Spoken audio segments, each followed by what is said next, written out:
Okay, it's beautiful early in the season here, just south of Alicante, where we are in Spain. So it's proper Mediterranean conditions, just a light onshore breeze, a little short and sharp chop, but under a foot easily. So I'm just cruising at moderate speeds. I've actually got a half trim tab down as I go into these waves and doing 16, 17 knots at about 67 litres fuel flow. And I'm gonna just get the boat up and moving. Okay, beautiful, nice acceleration. I do like these V10s. Quite comfortable with a bit of trim tab down, going into the waves as I would expect on any boat of this hull design. Now let's check, and banking into a port turn, increasing speed, raising my trim tabs just a little bit. I've got the engines, I've got the active trim in auto, and I'm coming around at 24 to 25 knots, consuming 109 litres. That's a fuel flow of about 50 litres of motor there, and feels good. This is, as you may have already seen on my previous boat, this is a driver's boat. It's a bit of a sporty drive, going into some waves just there. I'll expose the cutting part of the bow into the waves. Nice. You know, you've got great visibility. It's a lot of feedback. Just going to do a couple of trim tabs down. There you go. Nice. 27 knots. And it is a fun boat that gives you a lot of feedback. So if you are looking for something that, yes, you can go places and yes, you can entertain, you can do an amazing amount of entertainment on a boat like this. But if you want a boat that is a real pleasure to drive, this is definitely going to meet that need. We're just going to go around this marker here. It's just a fishing buoy, but we'll leave that to starboard anyway. Okay, nice little bit of onshore waves, varying in size. Just got them on my beam at the moment. Continuing at about 27 knots. I got 40% of fuel on board, and we're consuming around about the 116 litres per hour. Banking into a right-hand turn, just checking traffic up ahead. A couple of jet skis, a few pleasure boats. I'm going to leave them to starboard, increasing my speed, 29 knots. Get rid of the trim tabs as we come into this slightly protected water here. Tucking around the bay here. 30 knots, SOG, 130 litres an hour. Fun, lively, sporty, feels sexy. It's what you want in a boat like this. Okay, I think we can increase our speed ever so slightly. We do have a few anchored boats around, so I'll just duck past them at high speed. I'll give them less wash at that speed. Coming in at 31 knots, consuming 150 litres an hour. I've got wind over the decks, so it's not blowing my hat off, but the vortices are curving in around here a little bit. I feel like that bow could have a bit more trim tab just to stop some vertical acceleration going down some of those waves. So I've just done 3 tabs on the trim. I'll increase that to 4, banking around to port, maintaining 31 knots. We'll give it a little blast as we go down the straight here. So if you're in offshore conditions or if you're in exposed water conditions, I'd bring the girls off the sun lounge and put them in the middle of the boat here. If you're in a flat, open, you know, Thailand type situation or a no wind Mediterranean day, I'd be okay putting them up the front. Let's just do wide open. Like now, where we've got protected water from that little cove there, I'm increasing my speed, reducing my tabs, still got the active trim on, and that's 4:37. I was looking at the wrong gauge there for a second. 38. Plenty of power here, guys. 40 knot boat. 40 knot boat if you are in flat water, but we are not. Okay. Let's just drop those tabs again. I'm actually going to override the active trim there and trim the motors down. Then I'm going to slow the speed down, come into these waves, get out of the way, Seagull, and straight into the wind chop, which is of greater size just in this part of the bay. Nice little test here. Probably about 12 knots of breeze there. And when you back that speed off straight into it with a lowered trim tabs, the motion is really comfortable. At 22 knots, you could even justify kids just playing around having fun in the bow right now because it's really stable. I'm not suggesting you do that. Always be very careful with who you send forward while underway, but it's actually okay. Yeah, it's totally fine. So what we'll do, we'll actually just feel her through a couple of turns. She hasn't been taking any spray up on deck, and if it's going to do it, now is the time. So if we'll just expose a few different angles to the wind and the chop.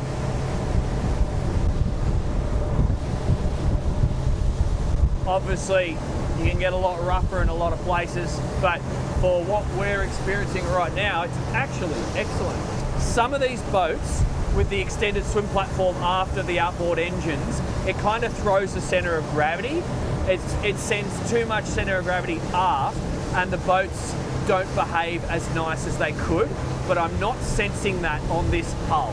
So the acceleration, the balance, the speed feels right. It does feel nice and well balanced. And I think putting people on board around this table is only going to actually make that feel better because you're going to put all that weight around the center of the hull, which will bed the boat into little swells like this even more. So yeah, this is a driver's boat, as I knew, but it's now even more refined. I love having the glass here. It's protection, but it's also light, which is great in the shoulder season here in the Med because you still do want a bit of light, and it'll also work in the tropics. Everything you need, nothing you don't. All right, we're just going to do a quick test of the controls here at the marina. I've got the bow thruster on, and I'm just going to do a little test. Just a second. There you go. So that's the push button bow thruster as opposed to the lever action. Then I've got the joystick. We've got a blow on wind at the moment, so I'm just going to test that joystick blowing off. Okay. Twin V10, 350 horsepower on this particular boat. And okay, we've got enough power there to hold us off the dock and do some maneuverability tests. So what we will do is spin the boat one way and then the other and just see how the feedback is. Wind is blowing from port to starboard. A little bit of traffic, but we're mostly out of their way. Okay, so what's one of the nice things about a designer boat like this is from a raised, elevated central position, even a short bloke like me can see absolutely everything. The other thing is your guests are mostly going to be out of the way because you can place them around these seats in the middle of the boat, and then you can also place them up on the lounge, and your access to midships, port and starboard is pretty good. So if you need to reach the cleats, go forward and aft, you don't really have to walk through or in between anyone. So that's plenty good. I can feel, even with this little bit of maneuverability, these engines are a little bit torquier than the last ones. So we'll see what that's like when we're out on the water. Now we'll just side, I'm not gonna go touching the dock, got a brand new golden paint job, it's beautiful. So I'm just gonna see how she feels and how much finger adjustment I have to make on the joystick. That's fine. And nice, slow, predictable movement to starboard. So that's okay. We'll bring that back into the center line and we'll have a feel with the bow thruster. Just make sure when you're using these bow thrusters, use 2 fingers like this, because if you go and put 1 finger on, it's Murphy's Law, you're gonna put that 1 finger on the wrong, that's the depth alarm, that's okay. You're gonna put it on the wrong button. Okay, so Not the torquiest, but it's enough. And if you combine that with a little bit of joystick, you're going to have enough to get yourself out of trouble should you need it. Now, going back to throttles is just take over control like so, and the joystick disengages, so that's all pretty straightforward. I really do like this elevated position from a visibility perspective, seeing, accessing everything around the boat. I think one thing you just need to pay attention for, if you're sending any guests forward, because we have this raised sun lounge, from a safety perspective, if they're dodgy on their feet, they're going to be a little bit higher if they were going to pick up a mooring, for example. So you as the skipper, if you're coming up to that mooring, come in nice, slow and controlled. Don't go chucking the thing into reverse in an aggressive manner, because if that person was standing up, they might fall in the drink. What I would also do is just tell them to get on their knees. And so you walk along to the stairs, and then you transition to your knees and you shuffle and operate the boat hook in that manner. I think that would be much safer than just standing without as much control on your feet. All right, guys, so anchoring the boat's pretty straightforward. Obviously, this one's got a beautiful gold hull, so you want to be careful that you don't have it swinging around the bow. That's just a little bit of owner-operator care. But other than that, this is a driver's boat. So I've got some notes, and I'm just going to try and give you some performance feedback, quality, and then competition, and then we'll wrap it up just there. So in terms of the performance, as I did touch on in the previous video, but it's even more so the case with these V10 350 Mercuries, this is a driver's boat. It gives a lot of feedback, it does require driving, and it's enjoyable to drive. What do I mean by that? Instead of having the zip wakes, which a lot of people are fitting to boats of this size and style, we're using good old-fashioned trim tabs. It's more enjoyable, you get a lot of feedback, and the boat does like a little bit of trim. So if you're going through some chop like we had today, just play with them, find that right setting and drive to the setting, and you'll get more pleasure out of it.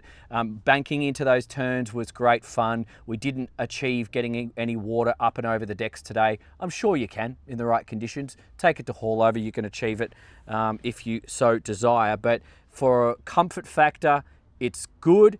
And for an enjoyment factor, it's excellent. In terms of the feel, it's not an adventure hull. It still is a big luxury Mediterranean day boat, but it's somewhere in the middle, if that makes sense. So if you've driven an adventure hull and now you're jumping into one of these, you'll see some similarities to the performance, but we still are carrying around much more boat, a lot of weight, and all of this space and lounging. So it does have a little bit of a different feel. And it doesn't have as much dead rise as you would notice on a full-on adventure boat, but we've got quite a nice amount of cutting action at the front. So back to my earlier point, if you throw some trim tab in there, you're gonna actually really get a lot of benefit out of it when you're driving into the swells. The quality, well, it's definitely not this is not mass production. This feels semi-custom. This is definitely a semi-custom build. You know, you can, as this owner has done, you can talk to the factory and do all sorts of things, you know, with that custom layout that we saw downstairs, this paint job, all sorts of different things. You can actually take your ideas to the factory and they will consider it and possibly do it for you. And the quality's good. You know, they will even want to know whether you're taking the boat to a hot country like Dubai or Australia versus a cooler one, and they actually use different resins that are appropriate to the conditions. That's important, that's cool, not every builder does that. So yeah, it's good. These guys are really, and also compared to the boat that I drove and tested previously on the channel, something like 2 years ago now, I can see a clear quality uplift on everything that I see on deck, and it felt that way out there on the water. Competition, what would you compare this to? Definitely the Pardo 38. Definitely the Fjord 39 XP. And then you could throw a few other brands in there. I saw an interesting looking Windy 40, which is a slightly different customer demographic, I think, to this one. There's a Fiat Seawalker 39. I haven't driven that one, so I don't know a lot about that mob, but it seems to fit in this sort of demographic mix. Would you compare it with any of the adventure boats? Possibly. Saxdor 400 and the Nimbus W11 might be two but you could also have quite a different mission spec if you were looking at that boat, because this is very much an Ibiza, a Miami, a Sydney Harbour luxury, do this kind of thing boat. So you do you. Just that's what this channel's for, guys. And please remember to get into the comments and tell me what boat you have now, and tell me what other boat you're comparing this boat with, because I will then use that information and approach the factories and attempt to test and film that boat for you. So that's what it's all about. Yeah, anyway, I hope that was useful. I'm on Monect if you want to talk to me directly and ask any specific buying questions, as so many of you seem to want to do today. I will link to a competing boat on the screen right now. Go and watch that if you're interested and do your own homework. Hope that helps. See you, legends.